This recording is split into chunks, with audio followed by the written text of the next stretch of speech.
Hi, I'm Donnie Buchanan from entrycounts.com, the place where we make it all count.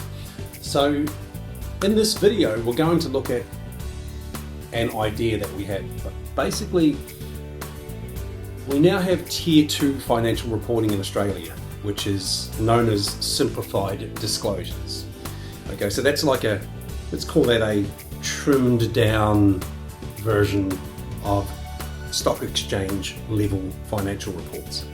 Okay, so we help accounting firms with Tier 2.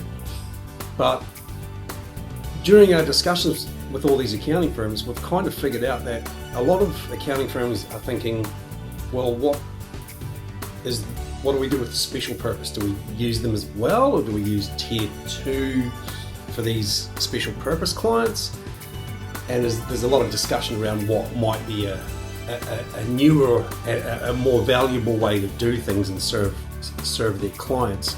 So what we've come up with in this video is what we're going to call Tier 3. Now, this is not an accounting standard.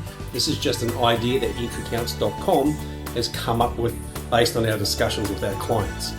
So what it is Tier 3 it's almost like we've taken like Tier 2 and we've also stripped that back to very plain vanilla disclosures, report wording, bits and pieces, in order to get useful, consistent and valuable financial reports, and maybe just get rid of special purpose altogether.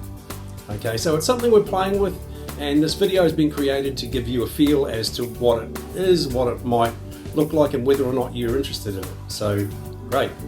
I'm going to go into Xero now and run the report so you can have a look at it. So we've created this director's report. Look, you can put anything in here really, because it's really just a summary of important items that a user such as a bank or an insurance company or some other third party might find valuable. For example, the director's names, their appointment date, the ACN, the date of incorporation, the entity type, bits and pieces, the type of things you'd find in a Tier 2 report. Okay, so there's that. Now, the rest of the reports here, they're basically just, if you look here, instead of having like trading statement, we've got wording such as statement of trading. Instead of profit and loss or income statement, we've got statement of profit and loss, statement of. Look, the reason we've done that is because that's the type of wording there is in Tier 2 reports. But when you look at it, like let's go to statement of trading, it's pretty much just laid out as you would expect a trading statement to be. With the statement of profit and loss, basically this is actually a Tier 2 layout. So you've got links to the notes, you've got all the different income tax expense, other comprehensive, and then total comprehensive income. So it's a bit more of a Tier 2 layout. Statement of financial position, all this is very Tier 2 in wording. All the groups here are very Tier 2. This entity has deferred tax and right of use assets. It's quite unlikely that maybe many of your entities won't. Statement of changes in equity. Some people want it laid out a certain way. You can do it that way. You can do an appropriation report, which basically just shows the income tax and the dividends. Cash flows, of course.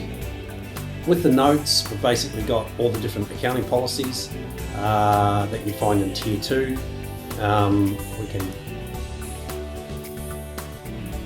have a customized one or a generic one depending on the client, but all the different policies are there. We've pre-hidden some of them because they're not very, wouldn't show that one because it's actually, we do actually have deferred tax.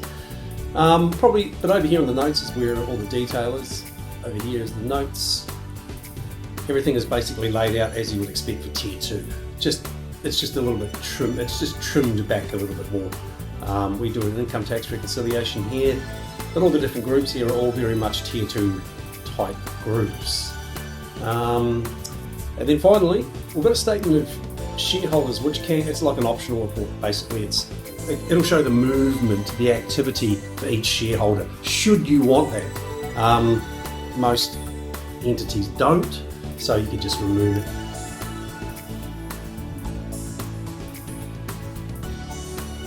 Okay, so let's look at that. Let's go to Okay, so let's look at what it looks like in the end. Let's go to our knowledge base.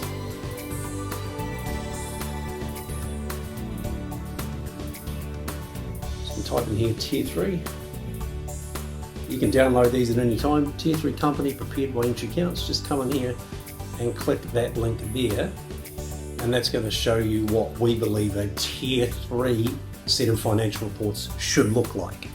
Okay, so if you're interested, download it, have a look, let us know. We are taking feedback to figure out whether or not we should provide Tier 3 solutions for practices, but once again, it's actually based on whether or not accounting firms find it valuable.